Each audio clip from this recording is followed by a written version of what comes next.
નમસ્કાર મિત્રો, રાજકોટ લોકસભા બેઠક ઉપર સૌની નજર છે. કારણ કે રાજકોટ એ સૌરાષ્ટ્રનું વડું મથક ગણાય અને ત્યાં જે કોઈ પક્ષના ઉમેદવારો ચૂંટણી લડતા હોય એ જંગ હાઈ પ્રોફાઇલ બને.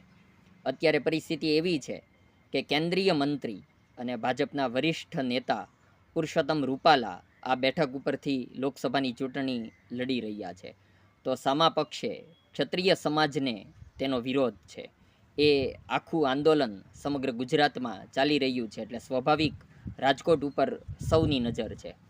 બીજી વાત એવી છે કે અહીંયા અમરેલીના જ તેમના અગાઉ ચૂંટણી લડેલા પ્રતિસ્પર્ધી પરેશ ધાનાણી કોંગ્રેસ તરફથી ચૂંટણી લડી રહ્યા છે.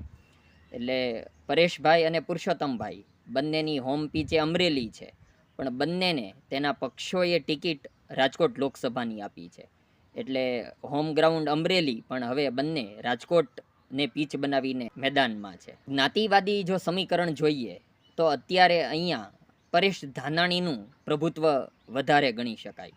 અને જો શાસક પક્ષની વાત કરીએ તો પુરુષોત્તમ રૂપાલા, કારણ કે ભારતીય જનતા પાર્ટી પાસે અત્યારે શાસન છે અને ખાસ તો વડાપ્રધાન નરેન્દ્રભાઈ મોદીનો ચહેરો છે, તો એ દ્રષ્ટિએ પુરુષોત્તમ રૂપાલા મજબૂત ગણી શકાય. અહીંના જે મતદારો છે તેમાં સૌથી વધુ 4 લાખ મતદારો એ લેવુઆ પાટીદાર સમાજમાંથી છે. એટલે પરેશભાઈ ધાનાણી કોંગ્રેસમાંથી ચૂંટણી લડી રહ્યા છે, તેઓ લેવુઆ પટેલ સમાજમાંથી છે. એટલે તેમનું અહીંયા અત્યારની સ્થિતિએ જ્ઞાતિવાદી સમીકરણને આધારે તેમનું પ્રભુત્વ ગણી શકાય.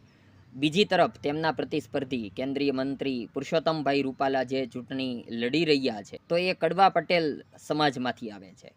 તેમના મતદારો અહીંયા 1.5 થી 2 લાખ જેટલા છે. અને જે ક્ષત્રિય સમાજ પુરુષોત્તમભાઈ રૂપાલાનો વિરોધ કરી રહ્યો છે, તો એ મતદારો પણ 1.5 થી 1.25 લાખ છે. એટલે 4 લાખ લેવુઆ પટેલ સમાજના મતદારો ગણો, 1.5 થી 1.25 લાખ જેટલા ક્ષત્રિય સમાજના મતદારો ગણો, ઉપરાંત મુસ્લિમ સમાજના પણ 1.5 થી 2 લાખ જેટલા મતદારો છે, દલિત સમાજના પણ 1.5 થી 2 લાખ જેટલા મતદારો છે. એટલે એ બધી પરિસ્થિતિ જોઈએ તો જ્ઞાતિવાદી સમીકરણમાં અત્યારે કોંગ્રેસ એટલે પરેશ ધાનાણી મેદાન મારી જાય તેવી સ્થિતિ છે.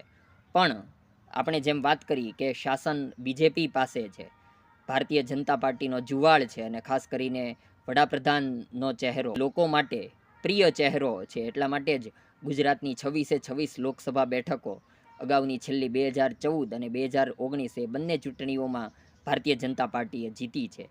એટલે એ દ્રષ્ટિએ વિચારીએ તો ભાજપ પાસે અત્યારે પ્રભુત્વ છે. હવે પરેશભાઈ ધાનાણી કે પુરુષોત્તમ રૂપાલા બંનેમાંથી આ હાઈ પ્રોફાઇલ જંગમાં કોણ વિજેતા નીવડે છે એ આવનારો સમય કહેશે. પણ જ્ઞાતિવાદી સમીકરણને આધારે અને શાસનને આધારે આવી સ્થિતિ હાલની છે. ધન્યવાદ મિત્રો.